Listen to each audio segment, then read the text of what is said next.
Hey there nation, welcome to the show. We help you to play miniatures wargaming on a budget. It is I, Commander CheapSkate, and we are back with another edition of the Age of Mordheim. This is our series of Warhammer Age of Sigmar battle reports that are done in a Mordheim campaign setting. This is battle report number 5. It is raiding the Powder Factory scenario, and this falls between my friend Smell Like Febreze of the Wyld Hunt with the Sylvaneth warband versus yours truly with the Lords of Azure skies with my Stormcast Eternals warband.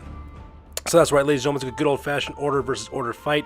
We're fighting it into the countryside of Mordheim. This time we're raiding for gunpowder barrels within a dilapidated powder factory that was left from the days of old, back during the age of legends and myth. So with that being said, ladies and gentlemen, we're going to play some background music real quick. We're going to show you the armies, as the warbands, as well as the warband lists. If you want to see exactly what we're packing for each one of the warbands, go and feel free to pause and check it out at your own leisure. So with that being said, ladies and gentlemen, let's get this on.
Alright, so let's go and talk about the scenarios real quick. The scenario is called Raiding the Powder Factory, and basically what the objective is that your warband needs to escape with the most gunpowder tokens and how it works. Right in the middle of the battlefield, there is a gunpowder factory that has gunpowder barrels inside of it.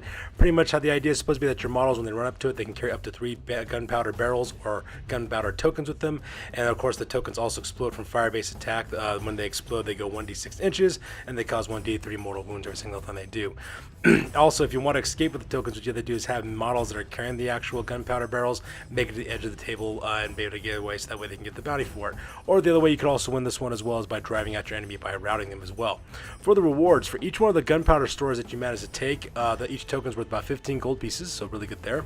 Also for experience points, you get 1 experience points for surviving the scenario for both heroes as well as troops. The winning warband leader also gets +1 experience points for winning, and also for murder, 1 experience point for each action result that the hero makes for any one of their characters.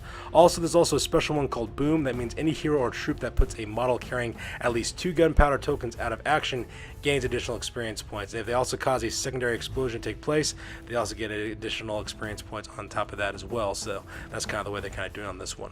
So that's going to make up the scenario rules on this one, ladies and gentlemen. So that being said, let's go and talk about the battle plan as well as the deployment.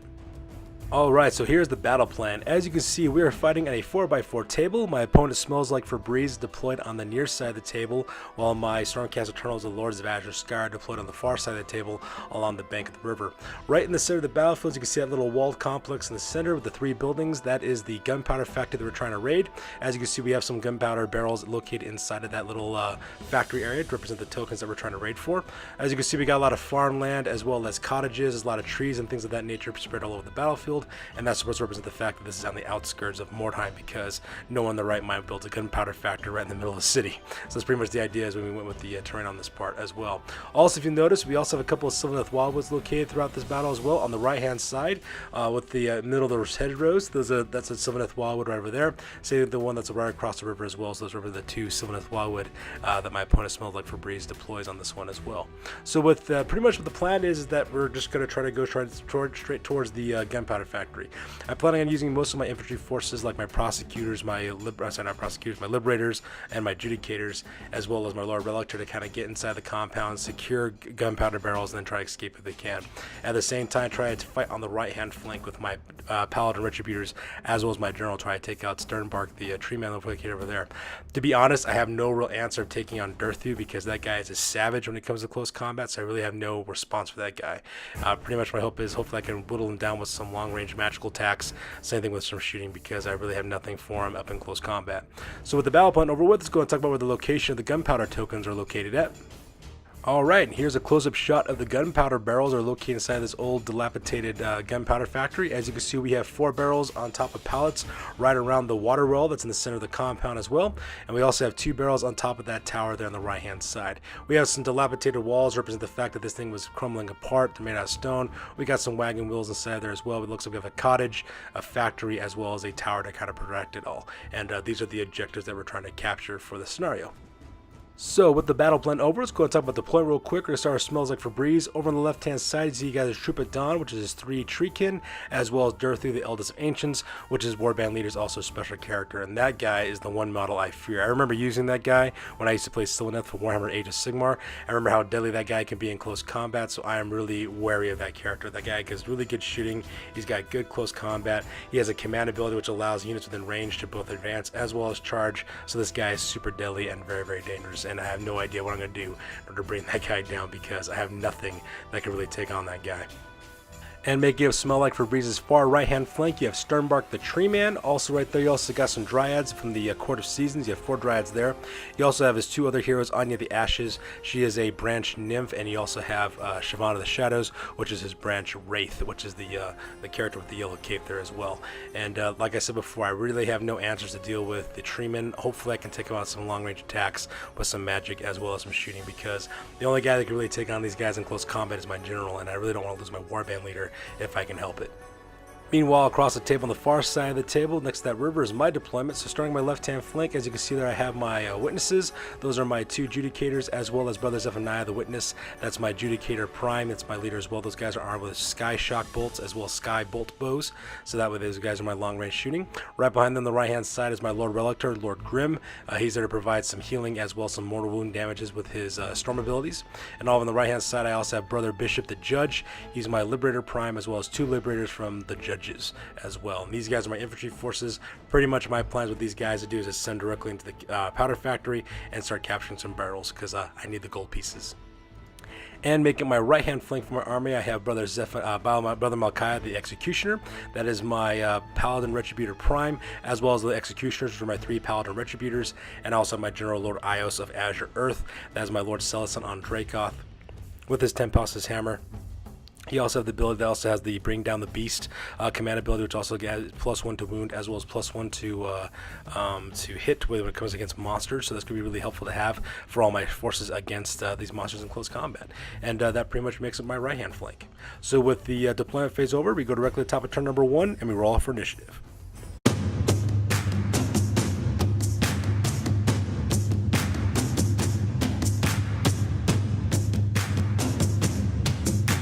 So for the Sylvaneth, we skip the recovery phase and go straight to the hero phase. And the very first thing my opponent does, he takes Sylvaneth the Shadow, has her cast Bolt, Mystic Shield onto the Court of Seasons. That way those Dryads also have +1 to their save. So now these Dryads are packing a 3 of save, which could also be really important since I have shooting elements in my army, and my buddy Smells Like Febreze really doesn't have much of that going on. And here's an overhead shot of the move phase. As you can see, my buddy Smells Like Febreze doesn't waste any time whatsoever. He pretty much advances with all of his troops as quickly as possible, running across the battlefield, adding d6 to their totals. Over on the left-hand side, you can see he sends Durthu down the main pikeway between the fenced-off area with the cattle on the left-hand side, as well as the gunpowder factory, staring right down the street straight towards my my judicators. At the same time, it also advances forward with his 3 treekin directly into the gunpowder factory as well. Also, at the same time, he also advances his Dryads forward. Most of his dryads, as well as his 2 heroes, Anya the Ashes, as well as Sylvaneth the Shadows, kind of end up at the base of that tower. He does send one of his dryads to the top of the tower and manages to steal the 2 gunpowder barrels on top of that as well. And also on the right hand side, he also advances forward Sternbark the Tree Lord, and he kind of takes a position right between the gunpowder factory as well as the Sylvaneth forest on the right hand side as well, staring down the barrel towards my Paladin Retributors. And that pretty much makes the move phase for Smells Like Febreze on turn number 1. So here's a close-up of Durthu as well as the Troop of Dawn making their way into the gunpowder factory and also to the left-hand flank of my army. I'm absolutely terrified of Durthu, so hopefully my long-range shooting from my Adjudicators will be able to cause some damage on this guy and hopefully weaken him down a little bit so that way he's not packing as much heat when it comes to close combat. And here's a close-up of his Dryad starting to take some of those gunpowder barrels on the top of that tower, as well as assembling at the base of that watchtower, so that way they can start moving to the factory and securing more gunpowder for their army. And finally, here's a close-up of Sternbark making his way towards the Sylvaneth Wildwood over the right-hand flank, getting ready to intercept my Lord Stellison on Dracoth, as well as my Paladin Retributors. And that pretty much makes up turn number 1 for the Sylvaneth. He's out of range of shooting, so we skip the shooting phase. Since he advanced with all of his forces and he's not within charge range of anything, we skip the charge phase, which then also means we skip the combat phase and the battle shock phase. So that being said, ladies and gentlemen, we go directly to the bottom of turn number 1 for the Stormcast Eternals.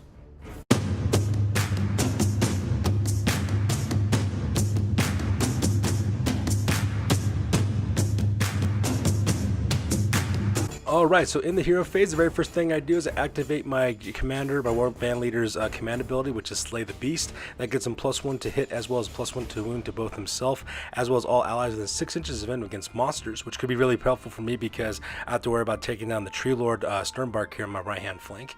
So that's the very first thing I do for my hero phase. And so with hero phase over, we go directly to the movement phase. And as you can see, I pretty much kind of gingerly move forward on my left and right hand flanks, and I also fully commit my infantry forces in the center of the table. So as you can see, my Adjudicators on the left hand side with the witnesses, with the brothers Zephaniah, they kind of take up a firing line position on the river, getting ready to do some shots against Durthu, so if I can bring down a couple of wounds from him. At the same time, I also send brother Bishop the Judge, as well as the judges and Lord Grim, directly into the center of the gunpowder area between the orange roof building as well as the barn on the right hand side. I advance those guys forward, but unfortunately Stormcast Eternals are not very fast, so because they only move up kind of like a handful of inches at a time. So you can see I have one of my judges already inside the compound while the rest are kind of outside that wall, getting ready to charge through and try to secure some gunpowder barrels. At the same time, I also just move up on the right hand side my Stormcast Paladin Retributors. I move all of them up forward, as well as Malchiah from my Executioners, getting ready to put themselves into a charge position to take on Sternbark. And I also move up maximum movement for my General Lord Ios of Azure Earth. I haven't taken a little position there on the other side of the hedge, getting ready to charge into Sternbark as well and deal that guy with some combat, because my general could do some pretty good damage on close combat. I just kind of risk losing him as well, because that means Sternbark could also hit him back, which could be kind of deadly for me. So here's a close-up of my right-hand flank. If anybody's going to have any chance whatsoever bringing down Sternbark the Tree Lord, it's going to be my Paladin Retributors, the Executioners, as well as Brother Malchiah the Executioner, and my General Lord Ios of Azure Earth. Those guys have some pretty high strength, pretty high hitting and damaging attacks, and plus since they got the bonuses from Slay the Beast, these guys have the best chance at all of killing this monster. So that's what I'm planning on doing here on the right-hand flank. And here's a close-up of the judges, Brother Bishop, as well as Lord Grim, getting ready to walk into the center of the gunpowder factory and start securing some barrels for some bonuses for my army's income, which takes us directly to the shooting phase. As you can see in this photo, the only thing I was able to do with both the witnesses as well as brothers of Naya is cause 1 wound onto Durthu. That guy's skin does not break whatsoever, even with the -1 to rend. Durthu is still packing a 4-up save. He was able to make all of them except for 1. So I got pretty lucky with the 1 wound I did manage to get on him. So that guy's still packing a lot of wounds, and that's just kind of like a mosquito bite compared to this Tree Lord. So with the shooting phase over with, we go directly to the shooting phase on the right-hand flank.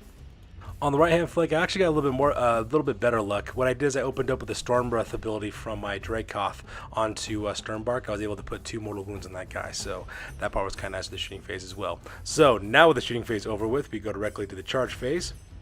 And as you can see in this photo, Lord Ios of Azure Earth managed to successfully charge directly against Sternbark, so I'm going to have my general go up against this monster. At the same time, Brother Zephaniah, as well as one of my Executioners, also managed to charge into the unit as well. So hopefully with the bonuses I get from Slay the Beast, as well as the damage these guys can cause in close combat, I can cause some damage, and hopefully take down a lot of wounds for Sternbark, because Tree Lords are tough, and taking these guys down is like cutting down a tree. And as you see in the combat as well as the battle shock phase, we just destroyed Stormbark straight out. Basically, the attacks came from my General Lord Ios of Azure Skies. With his bonuses he gets to hit as well as to wound, really helped him out. I got a maximum amount of attacks generated for his Tempestos hammer because he charged directly into combat. So I think I had like 6 or 7 hits from that hammer alone, which are really high damaging as well. I also had some intolerable damage done with the special rules from the Dracloth's fangs and claws, so it caused maximum damage that way as well. So because I was able to kill Stormbark outright, which is pretty amazing as well, netting myself an additional experience point at the same time as well. So that part was kind of cool. So maybe I do stand a chance against the Tree Lords. I just got to send my general in as well as my paladin retributors in at the same time. The only problem is though is that all my heavy hitters on the far other side of the battlefield from my opponent. So I got to find some way to kind of close the distance and deal with them. So that being said, ladies and gentlemen, that kind of rounds up for turn number 1. We go directly to the top of turn number 2 and we roll off for initiative.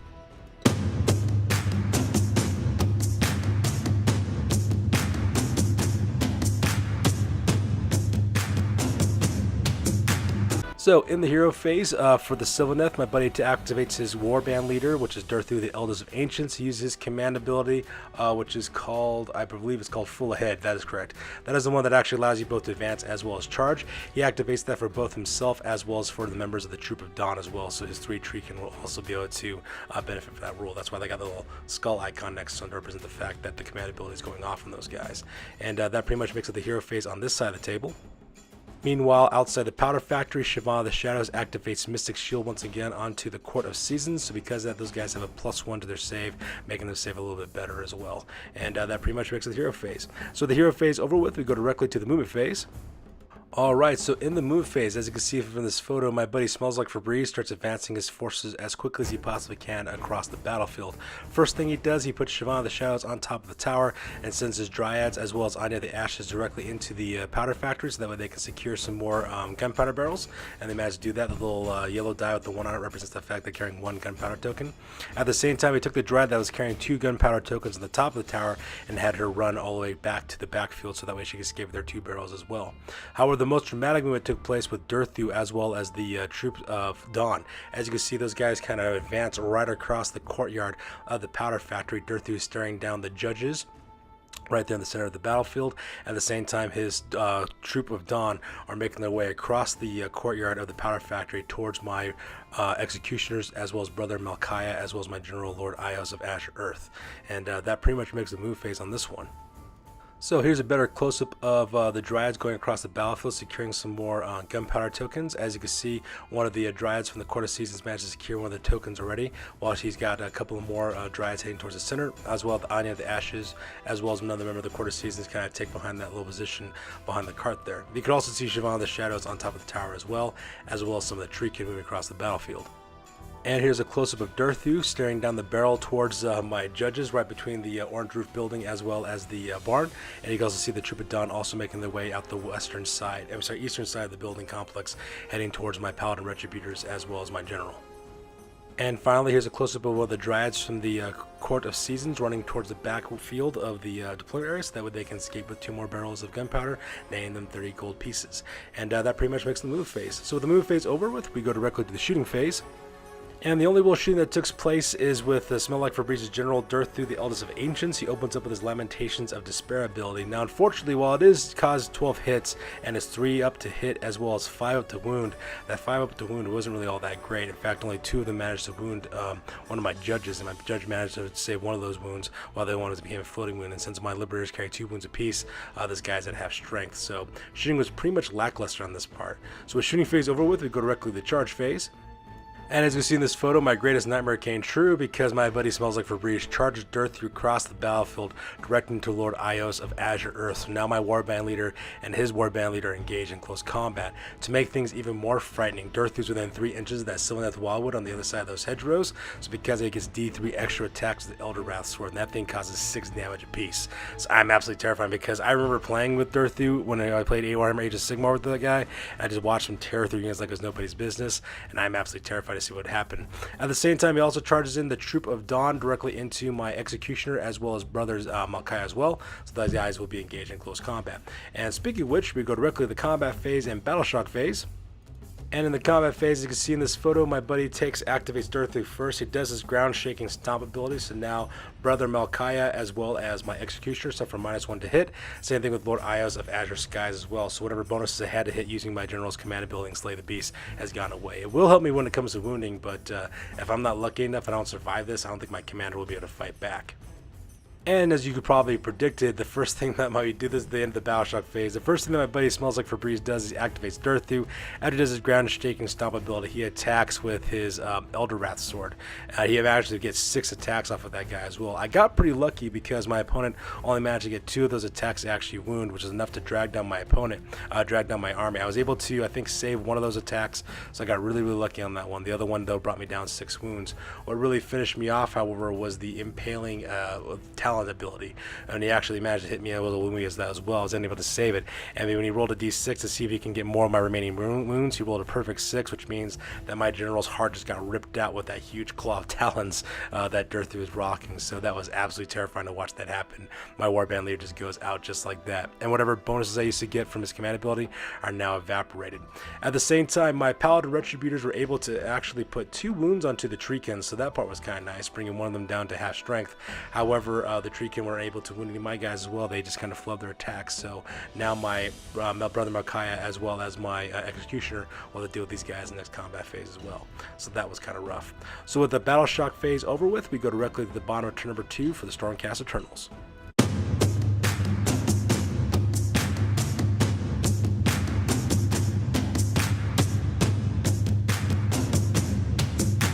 So with no general, we skip the hero phase, we go directly to the move phase. As you can see in this photo, I start advancing some more of my troops. I move forward with my judges, as well as Brother Bishop, as well as Lord Grim, and head directly into the middle of the gunpowder complex. I do manage to secure some gunpowder barrels for myself, so that way I can net myself some gold pieces. Hopefully this will kind of save me a little bit, because I realize I really don't have to beat my opponent in combat. What I really need to do is just get off the table as much money as I possibly can.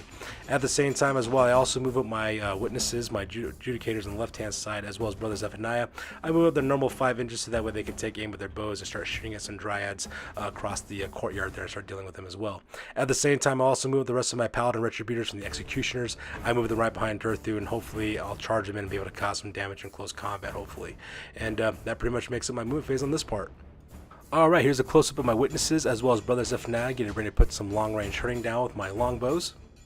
And here's a close-up of Brother Bishop and the judges moving forward to secure some gunpowder barrels. So you can see their Brother Bishop managed to secure a gunpowder barrel. Same thing with one of my judges as well. There's one more gunpowder barrel right there in the middle of the battlefield. Hopefully I can net that before I start engaging some dryads and, you know, fighting to get their gunpowder barrel as well. And as you can see in the back, I got my Lord Relictor, Lord Grim, bringing up to the support. And here's a close-up of the members of the Executioners getting ready to charge into the back of Durthu and hopefully, you know, cause whatever damage they can in close combat. So that pretty much makes the move phase for this part. My shooting phase is a complete joke, managed to hit nothing in that shooting phase, so because of that we go directly to the charge phase. As you can see in this photo, I start charging a couple of members of my judges. My judges start engaging the dryads over on the left as well as the right hand side as well. I also move up forward with charging with Lord Grim, getting one of the other dryads from the Court of Seasons engaged in close combat as well. Brother Bishop unfortunately failed his charge roll, so because he just kind of stands in support and just kind of waits for the other members of the Liberators to do some justice for him. At the same time, my 2 members of the Executioners charge right into the back of Durthu as well. We start engaging that guy into close combat. So with that being said, ladies and gentlemen, we go directly to combat as well as Battle Shock phases. So as you can see in the combat as well as the Battle Shock phases, it actually was kind of a lackluster combat. The Treekin from the Troop of Dawn did manage to put 2 wounds onto Brother Malkaya, so that part was kind of not sad. So he does have 1 wound left. At that, -1 to hit really caused a lot of problems. So because of that, the Executioner as well as Brother Malkaya that are fighting against the Treekin weren't able to really do much of anything as well. At the same time, though, the really big surprise is actually my buddy Smells Like Febrze's performance with Durthu. He actually gets 6 attacks. He actually got max amount of attacks from his Elder Wrath sword because he was then range of that Sylvaneth Wild Whip, but when he rolled his attack dice, he rolled all 6 of them, and he rolled up 1s for all 6 of them. It was actually crazy to see that actually happen. So because of that, he just flubbed his roll. Same thing with his Impaling Claw, he rolled a 1 for that one as well. The only thing he managed to get off was his ground stomping shot, his ground shaking stomp, which actually gave -1 to hit for everybody. In return, I was able to put 2 more wounds onto Durthu as well, so because of that Tree Lord Elder is actually carrying 3 wounds now, so that part was kind of nice. Meanwhile, the combat here in the middle of the table, right in the middle of the gunpowder factory. As you can see, my Lord Relictor is still engaged in close combat with the Dryad from the Court of Seasons. Both those guys just kind of flowed their attacks, so not really much is happening between those guys. However, my Judge on the left-hand side, though, he was able to kill the Dryad, so because of that, Dryad dropped a barrel, so now this guy can secure 2 gunpowder barrels, which is really nice. However, on the other side, on the right-hand side, my other Judge, he failed his attack against Anya the Ashes, as well as against that Dryad from the Court of Seasons. He died and went out of action, so because he dropped his barrel right there, as you can see on the right-hand side. So with the combat phase over with, we go directly to the top of turn number 3, and we roll for initiative to see who goes first.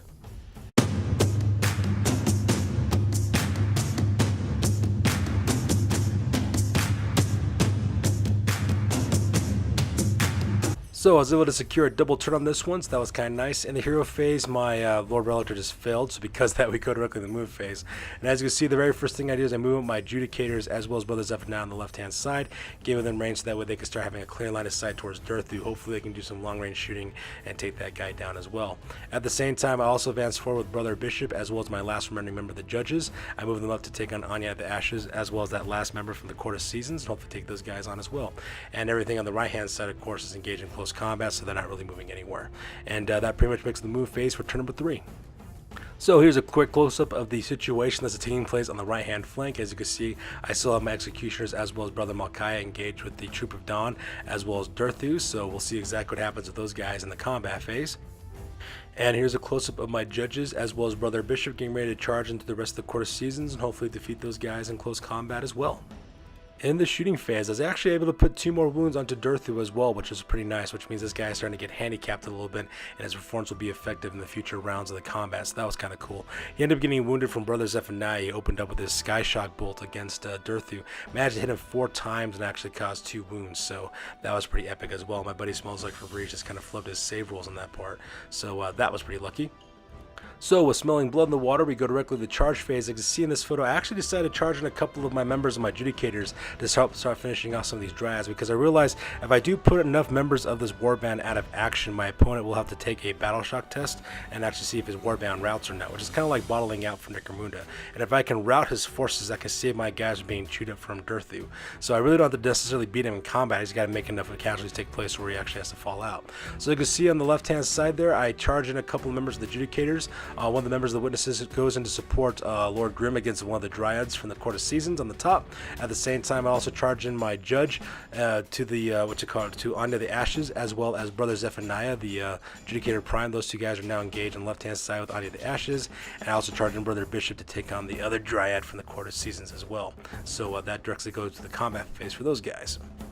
Alright, so for the combat and battle shock phase over here on the right hand side, it's still pretty much a stalemate between Malchiah as well as one of my Executioners against the Troop of Dawn. They pretty much did nothing against one another as well, so those guys are still engaged in close combat. However, the really big stars, however, took place between the combat between Brother Malchiah, I'm sorry, I apologize. Brother Malchiah didn't fight against the Troop of Dawn. He actually fought against Durthu, as well as my 2 other paladins behind Durthu. They got attacked. And we managed to put 5 more wounds onto that guy as well. I believe Brother Malchiah managed to roll a 6 for a couple of his wounds, so because of that, he was able to cause mortal wounds, so it just kind of went straight through to his armor, while the other one was just kind of caused by normal damage as well. So that part is pretty nice, because now this guy has a lot of wounds carrying. He doesn't really have much of anything left. Unfortunately, because of all the wounds that guy took, a lot of his combat was kind of ineffective for the most part, because they're really inhibiting his performance, was able to cause any damage or anything of that nature. So I got really lucky on that part. So that part was kind of nice as well. All right, at the same time, the combat here on the left-hand side, Brother what's his name, my Brother Bishop managed to kill off his Dryad that he was taking against the Court of Seasons, so because of that, he does manage to get himself a gunpowder barrel as well, so that was kind of nice. However, for Brother Zephaniah as well as the other Liberator from the Judges were unable to defeat Anya the Ashes, so because of that, those guys are still engaged in close combat. However, the combat between one of my Witnesses as well as my Lord Relictor, Lord Grim, they were able to put up the kill blowing on the Dryad in that area, also managed to take 2 gunpowder barrels as well, so that part was kind of neat as well. So with the combat phase over as well as battle shock phase, we go directly to the top of, the bottom of turn number 3 for the Sylvaneth, and the first thing that my buddy Smells Like Febreze has to do is take a route test. And unfortunately for Smells Like Febreze, when he rolled to see if these guys would fail his route test, he rolls a perfect 6. So because of that, the Sylvaneth are routed, they retreat and get off the battlefield, and that ends up being a victory for yours truly. So with that being said, ladies and gentlemen, we're going to go directly to the after action report and talk about the post game for both warbands and talk about what happened for them on this one. Alright, so now it's time to talk about the post game for the Wyld Hunt. Starting off with injuries, Sternbark, the hero, he made a full recovery. For the Court of Seasons, they lost 3 Dryads, 2 of them survived, but 1 of them died. For advancements, Durthu, the eldest of Ancients, got +1 to wound with his Lamentations Despair, so because that his shooting ability is a little bit more dangerous. And Honor of the Ashes also learned the combat skill Flurry of Blows, giving her 4 attacks with her racking talons in the close combat phase. For the exploration, my buddy Smolak Febreze took 3d6, rolled 2 5s as well as a 3.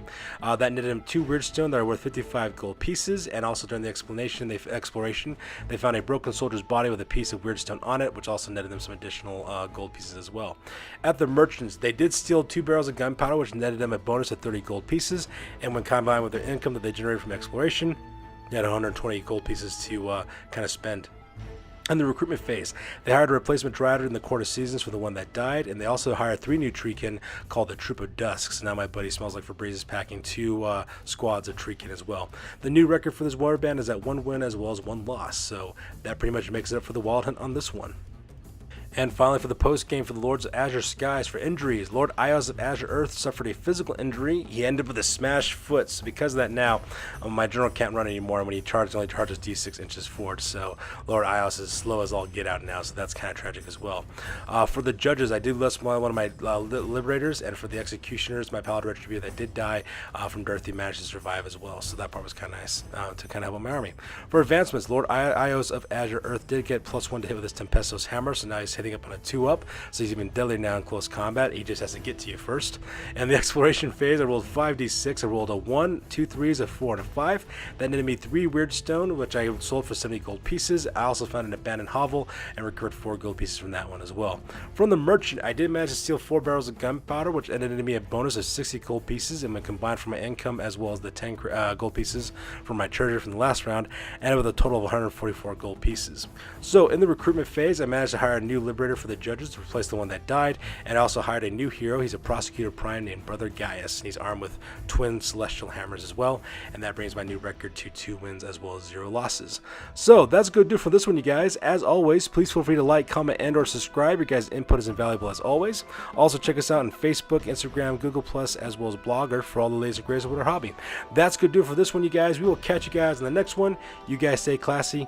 Peace out.